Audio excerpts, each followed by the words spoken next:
Hello ways அனைவருக்கும் இந்த கதை உத்தரப்பிரதேசத்தின் லக்னோ மாவட்டத்தை சேர்ந்தது. இந்த மாவட்டத்தில் உள்ள ஒரு கிராமத்துல ஒரு விவசாயி வாழ்ந்துட்டு வர்றாரு. அவரு பேரு மோகன்லால் அவரது மனைவி சந்திரவதி, மகள் மீராவோட சந்தோஷமா வாழ்ந்துட்டு வர்றாரு. அவருடைய மகள் மீரா அழகானவ, அதே சமயத்துல நல்ல அறிவாளியும் கூட. அவருடைய வீட்டு வேலை கவனிச்சுக்கிட்டு குடும்பத்தையும் அவளால முடிஞ்ச அளவுக்கு கவனிச்சுக்கிறா. அப்படி ஒரு நல்ல ஒரு பண்போட அவ பழகுவா. மோகன்லால் சுயமரியாதையோட வாழ்ந்து வர்றாரு. முக்கியமா அவரு ஒரு விவசாயி. காலை எந்திரிச்சா அவருடைய மாடுகள்லாம் ஓட்டு போயிட்டு நிலங்கள்லாம் உழுதுட்டு வீட்டுக்கு வருவாரு. இப்படி அவருடைய கடுமையான உழைப்புல அவங்களுடைய குடும்பம் ஓடிட்டு இருக்கு. ஆனா அதே சமயத்துல அந்த வருஷம் மழை பொய்த்திருது. இப்ப கடுமையான பஞ்சத்துக்கு வந்து உள்ளாவறாங்க. முக்கியமா இப்ப கடன்காரங்களாம் நெருக்க ஆரம்பிக்கிறாங்க.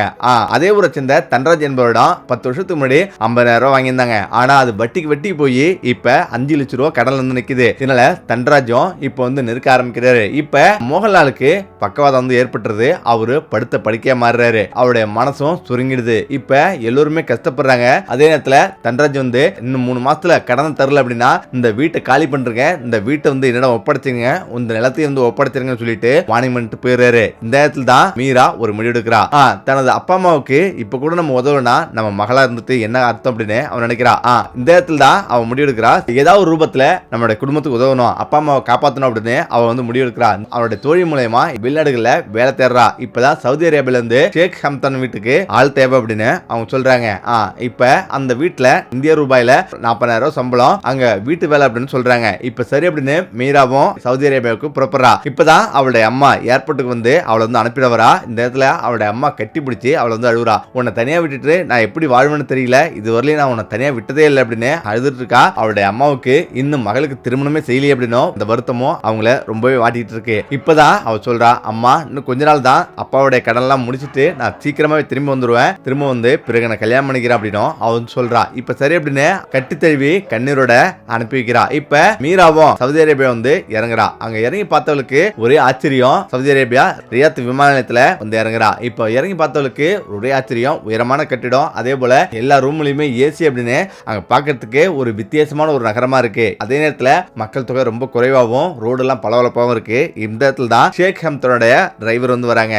அந்த கார்ல ஏறி அமர்ந்துகிட்டு ஷேக் ஹம்தனோட வீட்டுக்கு போறாங்க. அவங்க போய் பார்த்தா அது வீடு இல்ல, அது மிகப்பெரிய ஒரு அரண்மனை. அந்த அரண்மனை ஆச்சரியமா இருக்கு. ஏன்னா அதோட ஒவ்வொரு அறையுமே மீராவுடைய வீட்டை விட 2 மடங்கு பெருசா இருக்கும். அந்த அளவுக்கு ஒவ்வொரு அறையுமே பெரிய பெரிய அறை, பெரிய ஒரு அரண்மனை. பார்க்கிறதுக்கு தங்கரதம் போல ஜொலிக்குது. இத பார்த்து ஒரு நிமிஷம் பிரமிச்சு போறா. அவ அந்த அரண்மனைக்குள்ள போறா. அந்த அரண்மனையில அமீனா என்பவங்க ஏற்கனவே வேலை செஞ்சுட்டு இருக்காங்க. அவங்க தான் மீராவுக்கு வேலை சொல்றாங்க. மீராவிடம் இது போல இந்த கட்டடங்கள்ல முக்கியமா லைப்ரரியை சுத்தம் பண்றது தான் உன்னை வந்து அழைச்சாங்க, அந்த வேலை முடிஞ்ச பிறகு பூங்காவுக்கு தண்ணீர் விட்டு அப்படின்னு அவங்க சொல்றாங்க. ஆனா ஒரு விஷயத்தை மட்டும் நல்லா ஞாபகம் வச்சுக்க, எக்காரணத்தை மட்டும் இந்த அரண்மனையில மேற்கு பக்கம் உள்ள இந்த அறைக்கு மட்டும் நீ போக கூடாது அப்படின்னு அவங்க சொல்லிட்டு போறாங்க. மேலும் அமீனா சொல்றாங்க, யாரெல்லாம் மேற்கு பக்கம் போறாங்களோ அதோட அவங்கள வேலையை விட்டு உடனே தூக்கிடுவாங்க அப்படின்னு அவங்க சொல்றாங்க. உங்களுடைய வேலையே போயிடும், அதனால எக்காரணம் மட்டும் அங்க போக கூடாது அப்படின்னு அவங்க சொல்லிடுறாங்க. மீராவும் சரின்னு சொல்றா. அதுல இருந்து அவ வேலை தொடங்குறா. காலை எந்திரிக்கிறா. அதே போல அந்த லைப்ரரி எல்லாம் சுத்தம் பண்றா. அவருடைய வேலை முடிஞ்ச பிறகு திரும்ப பூங்காவுக்கு போயிட்டு செடிக்கு தண்ணி ஊத்துறா. இப்படியே வந்து போயிட்டு இருக்கு. 2 வாரம் முடியுது.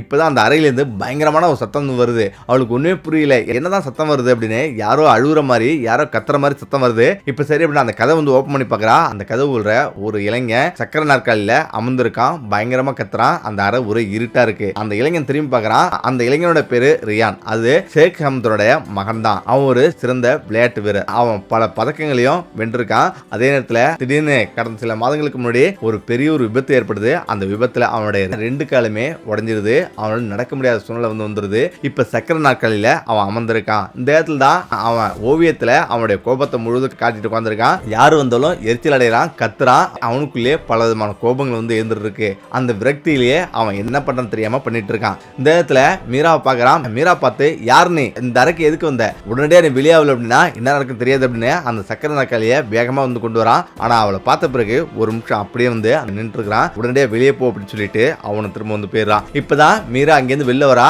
ஆனா இந்த நிகழ்வை ஷேக் ஹம்தமும் அமீனாவும் பார்த்துட்டு இருக்காங்க. இப்ப அவங்க பார்த்து ஆச்சரியப்படுறாங்க. எந்த ஒரு சேதாரமும் இல்லாம வந்திருக்கு அப்படின்னு ஆச்சரியப்படுறாங்க.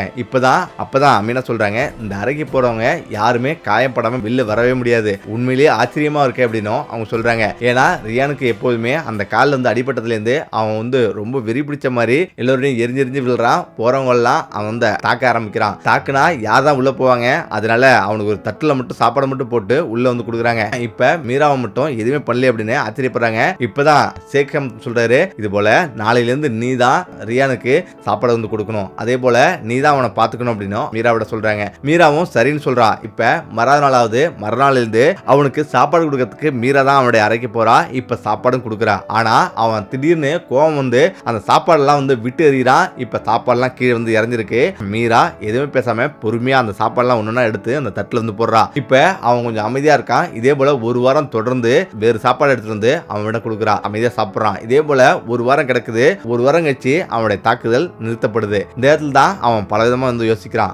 அதாவது ஏற்கனவே உள்ளவங்க எல்லாருமே வருவாங்க, இது போல தட்டை வந்து வீசினாங்க அப்படின்னா இவனை வந்து கேவலமா பார்ப்பாங்க, இவனை கேலி செய்வாங்க, கிண்டல் அடிப்பாங்க. இதெல்லாம் வந்து இந்த பெண்ணை இல்லையே அப்படின்னு அவன் ஆச்சரியமா பார்க்கறான். இப்ப அவனோட மனநிலை கொஞ்சம் கொஞ்சம் மாற ஆரம்பிக்குது. இப்பதான் ஒரு ஓவியம் வந்து வரைஞ்சிட்டு இருக்கான். அந்த ஓவியத்துல ஒரு கடல் வந்து வரைகிறான். அந்த கடலுடைய நிறம் நீல நிறம் ரொம்ப லைட்டா வந்து இருக்குது. இந்த இடத்துல தான் மீரா சொல்றா, இதுல அடர் நீளம் கொடுத்தா மிகவும் நல்லா இருக்கும், உண்மையான கடல் போல காட்சியளிக்கும் அப்படின்னு அவன் சொல்றா. அப்ப அவன் சொல்றான், உன்னுடைய வேலை என்னமோ அதை நீ பாரு, நீ ஒரு வேலைக்காரி, உனக்கு எதுவுமே தெரியாது, அதனால எதுவும் பேசாது அப்படின்னும் அவன் சொல்றான். இப்ப சரி அப்படின்னு அவன் எதுவுமே பேசாம இருக்கிறா. அதுவே அவனுக்கு தாங்க முடியல. இல்ல நான் சும்மா சொன்னேன், உடைய மனதில் உள்ள சொல்லுங்க அப்படின்னும் அவன் வந்து பேசுறான். அதே போல அவன் வந்து நீல நிறம் வந்து கொடுக்குறான். பார்க்கறதுக்கு அச்சஸ்ல ஒரு கடல் போல காட்சியளிக்குது. இப்ப அதை பார்த்து ஆச்சரியப்படுறான். இப்ப அதை போட்டோ எடுத்து சோசியல் மீடியால போடுறான். எல்லாருமே பயங்கரமா லைக் பண்றாங்க. நேச்சுரல் போலயே இருந்திருக்கு. இப்பதான் வந்து அவளை ஆச்சரியமா வந்து பாக்குறான். இப்ப எந்த ஒரு ஓவியம் வரைஞ்சாலும் மீராவை பக்கத்திலே வந்து வச்சுக்கிறான். இப்பதான் மீரா தன்னுடைய இந்தியாவில் எப்படி வந்து இயற்கை வளம் இருக்கு, எப்படி ஓட பெரிய பெரிய இயற்கையான பசுமை காட்சிகள்லாம் இருக்கும் அப்படின்னு அவனோட வந்து விவரிக்கிறா. அதை எல்லாமே வந்து ஓவியமா வந்து வரைகிறான். அவனுடைய மன கஷ்டம் மறைஞ்சிடுது. தன்னால நடக்க முடியல அப்படின்ற ஒரு குறை அவனுக்கு வந்து மறைஞ்சு போகுது. அவன் இயல்பா பழ ஆரம்பிக்கிறான். இந்த இடத்துல தான் திடீர்னு ஒரு நாள் மீராக்கு போன் வருது. அதுதான் தன்ராஜ் கொடுத்த அந்த டைம் முடிஞ்சிச்சு. 3 மாசம் முடிஞ்சிச்சு, இன்னும் 10 நாள்ல அந்த காசு வரல அப்படின்னா உடைய அப்பாவும் அம்மாவும் வீட்டை விட்டு வெளியே துரத்திடும் அப்படின்னு அவன் சொல்றான். இதை கேட்டு அவன் ரொம்பவே வந்து வருத்தப்படுறா. ஏன்னா அவருடைய அப்பாவுக்கும் உடல்நல சரியில்லாம இருக்கு, ஆபரேஷன் பண்ணணும்னு சொல்லிட்டாங்க. அவருக்கு வயிற்றுல முக்கியமான ஆபரேஷன் பண்ணணும்னு சொல்லிட்டாங்க. இப்படி பலவிதமான பாதிப்புகள் வந்து இருக்கும்போது இப்படி சொல்லிட்டாரு அப்படின்னு முகத்துல ரொம்ப சோர்ந்து போயிருக்கா. இப்ப அவ ரியானோட அறைக்கு வரா. ரியான் ரொம்ப சந்தோஷமா இருக்கான். ஆனா மீராவோட முகத்துல சந்தோஷம் இல்ல, ரொம்ப வருத்தமா நின்று இருக்கிறா. ஏன் வருத்தமா இருக்கிற, யாராவது ஏதாவது சொன்னாங்களா அப்படின்னு அவனு வந்து கேட்கறான். அப்பதான் மீரா சொல்றா, அப்படிலாம் இல்ல, என்னோட குடும்பத்துல வந்து ஒரு பிரச்சனை அப்படின்னும் அவ சொல்றா. என்ன பிரச்சனை, எது வந்தாலும் என்னிடம் மனம் விட்டு பேசுங்க அப்படின்னும் அவன் சொல்றான். இப்பதான் அவன் சொல்றா, இது போல தன்னுடைய அப்பா ஒரு இடத்துல கடன் வாங்கினதும் அதுக்காக தான் வெளிநாடு வந்திருக்கிறதும் இப்ப அது பிரச்சனையா மாறிடுச்சு, அவன் வந்து கடன் கேட்டு வீட்டுக்கு முன்னாடி நிக்கிறான் அப்படின்னும் அவன் வந்து சொல்றான். இப்ப இதை கேட்டு ரியான் ரொம்ப ஆச்சரியப்படுறான். இந்திய ரூபீஸ்க்கு வெறும் 10 லட்சம் ரூபா, எங்களுடைய துபாய் ரூபீஸ்க்கு வெறும் 20,000 ரியால் தான், ஒரு சாதாரண ஒரு ரூபீஸ் தான் அப்படின்னு அவன் டிராவா ஓப்பன் பண்ணி 40,000 ரூபாய், அதாவது சவுதி அரேபியா காசுக்கு 40,000 ரூபாய் எடுத்து அவன் கையில இருந்து தரா. இது வந்து 10 லட்சம் ரூபாய் உங்க நாட்டு காசுக்கு வரும், நீ தாராளமா வந்து அனுப்பு, எல்லா பிரச்சனையும் முடியும் அப்படின்னு அவன் வந்து கொடுக்குறான். இப்ப அவன் எடுத்து வெளியே வரா. இதை வந்து அவனுடைய அப்பா, ரியானுடைய அப்பா ஷேக் ஹம்தாம் பார்த்துறாரு. பயங்கரமா கோவப்படுறாரு. அமீனாவும் அங்க வந்து வராங்க. நீ எவ்வளவு பெரிய துரோகம் பண்றீங்க, என்னுடைய மகனை மயக்கி இவ்வளவு பெரிய மோசமான விஷயத்துல வந்து ஈடுபட்டிருக்க அப்படின்னு அவர் கடுமையா பேசுறாரு. இதுக்கு மேல இந்த வீட்டுல ஒரு நிமிஷம் கூட நீ இருக்க கூடாது, வெளியே போ அப்படின்னு அவர் வந்து அவளை வந்து துரத்துறாரு. இவ்வளவு கேவலமா நீ நடந்து பண்ணு, நான் நினைச்சு கூட பார்க்கல அப்படின்னு அவர் சொல்றாரு. இப்ப இதை கேட்டு மீரா ரொம்ப வருத்தப்படுறா. சத்தியமா அந்த மாதிரியான பெண்ணு நான் கிடையாது, என் குடும்பமும் அந்த மாதிரி கிடையாது, நான் சுயமரியாதையோட சுய ஒழுக்கத்தோட வாழக்கூடியவங்க, இதனாலதான் நான் சவுதி அரேபியா வந்தேன், உழைச்சி சம்பாதிக்கின்ற நோக்கத்தோட தான் சவுதி வந்தேன் அப்படின்னு அவர் சொல்றா. தற்போது குடும்ப சூழ்நிலை ரொம்ப மோசமாயிடுச்சு, கடன் ரொம்ப அதிகரிச்சிச்சு, அதனாலதான் வந்து அவரோட நான் சொன்னேன் அப்படின்னும், அதுவும் நான் அந்த பணத்தை கேட்கல, அவரே இந்த பணத்தை கொடுத்தாரு அப்படின்னும் அவ எவ்வளவு எடுத்து சொல்றா. ஆனா அவர் கேட்கவே இல்லை, உடனடியா வெளியே போ அப்படின்னு சொல்றாரு. அதே இடத்துல மீராவும் ரொம்ப வருத்தப்பட்டு அழுதுகிட்டே வெளில வரா. அவ வெளில வந்து எங்க போறது தெரியாம வெளில வந்து நின்று இருக்கா. அந்த இடத்துல தான் பல இந்தியர்கள் வந்து என்னமா பிரச்சனை அப்படின்னு சொல்றாங்க. இது போல நடந்த விஷயத்தெல்லாம் சொல்றா. சரி அப்படின்னு அங்க உள்ள சின்ன சின்ன வேலைகளுக்கு அவங்க வந்து அழைச்சிட்டு போறாங்க. இப்ப மீராவுக்கு ஒரு சின்ன நம்பிக்கை வருது. தனது வீடே பண்ணாலும் பரவாயில்ல, அப்பாவை மட்டும் காப்பாத்தினா போதும், அப்பாவோட சிகிச்சைக்கு நம்ம எப்படியாவது பணம் சேர்ப்போம் அப்படின்னு அவ வந்து உழைக்க ஆரம்பிக்கிறா. கொஞ்சம் நம்பிக்கைப்படுறா. அவன் வந்து கடுமையா வந்து வேலை செய்யறா. சுத்தம் பண்றது, குப்பல்றது அப்படின்னு சின்ன சின்ன வேலைகளை வந்து செய்ய ஆரம்பிக்கிறா.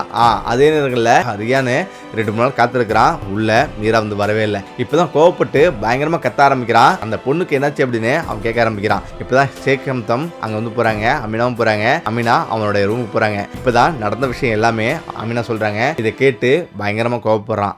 அந்த பெண்ணு அந்த மாதிரி பெண்ணு கிடையாது, அந்த பெண்ணு என்னோட பணமே கேட்க கிடையாது, அந்த பொண்ணு ரொம்ப வருத்தமா இருந்தது, நான் தான் என்னுடைய பணத்தை எடுத்திருந்தேன் அப்படின்னு அவன் வந்து சொல்றான்.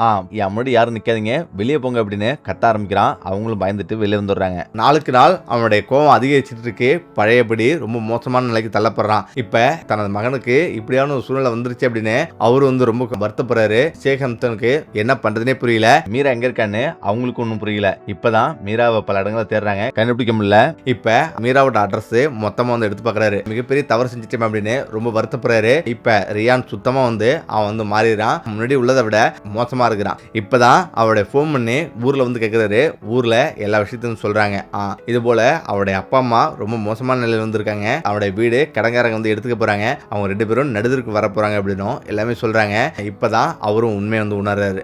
சேகம்தம் தான் மிகப்பெரிய தவறு செஞ்சிட்டோம் அப்படின்னு வருத்தப்படுறாரு. இப்பதான் எங்க இருக்கா அப்படின்னு கேட்க சொல்றாங்க. அட்ரஸ் வந்து கொடுக்குறாங்க. அதே போல சேகம்தம் மீரா இருக்கிற அந்த பகுதிக்கு போறாரு. இப்ப போய் பார்த்தா மீரா குப்பைகள் அள்ளக்கூடிய சின்ன சின்ன வேலைகளை செஞ்சுட்டு இருக்கா. சேகம்தம் ரொம்ப வருத்தப்பட்டு போய் அங்க வந்து நிக்கிறாரு. என்னை வந்து மன்னிச்சிருமா, நான் மிகப்பெரிய தவறு செஞ்சுட்டேன். என்ன நடந்ததுன்றத உண்மையை அறியாம நான் உன்னை கண்ணாமன்னு பேசிட்டேன். இதுக்கு நான் ரொம்ப வருத்தப்படுறேன் அப்படின்னு அவர் சொல்றாரு. என்னுடைய மகன் பழையபடி மாறிட்டான். அவனை எங்களால சரியான முறையில் கொண்டு வர முடியல.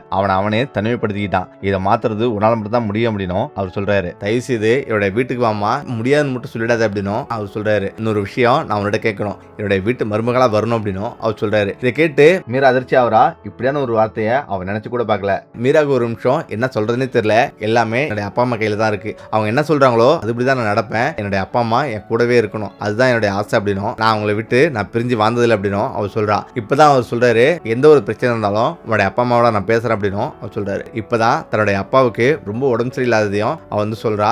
இப்போ உடனடியா நீங்க சவுதி அரேபியாவுக்கு வர சொல்லு அப்படின்னும் அவரையும் ஃபிளைட் டிக்கெட் போட்டு சவுதி அரேபியாவுக்கு வர சொல்றாங்க. அவருக்கு அங்கேயே வச்சு சிகிச்சை செய்யப்படுது. உடல்நலமும் தேறி வருது. ரியானோட நார்மலா பேசுறாங்க. ரியான் வழக்கப்படி சந்தோஷமா வந்திருக்கிறான். மீராவோட அப்பா அம்மா 2 பேருமே ஷேக்கோட வீட்டுக்கு வராங்க. ஷேக் ஹம்தம் மீராவோட அப்பாவிடம் இப்படி கேட்கிறாரு, நான் தயவு செய்து எங்களுக்கு ஒரு உதவி செய்யுங்க. உன்னுடைய மகள் என் வீட்டுக்கு மருமகளா வரணும் அப்படின்னும் மகனுக்கு கல்யாணம் பண்ணி தாங்க அப்படின்னும் அவர் வந்து கேட்கிறாரு. இப்பதான் மீராவோட அப்பாவும் கொஞ்ச நேரம் யோசிக்கிறாரு. ரியானா பார்க்கவும் ரொம்ப பரிதாபமா இருக்கு. அவரும் சம்மதம் தருகிறாரு. நாடே வியக்கும்படி திருமணம் செய்யப்படுது. மீராவும் அவளுடைய ஃபேமிலியும் ரொம்பவே சந்தோஷப்படுறாங்க. அதே நேரத்தில் உடனடியா அங்க 10 லட்சம் ரூபாய் அனுப்பி அவனுடைய கடனையும் ஊர்ல உள்ள கடனையும் முடிக்கிறாங்க. காலங்கள் செல்லுது. கொஞ்சம் கொஞ்சமா ரியான் வந்து நடக்க ஆரம்பிக்கிறான். அவன் தற்போது ஒரு 5 வருஷத்திலேயே முற்றிலும் குணமடைஞ்சிடறான். அவங்களுடைய வாழ்க்கையும் செழிப்பா இருக்கு.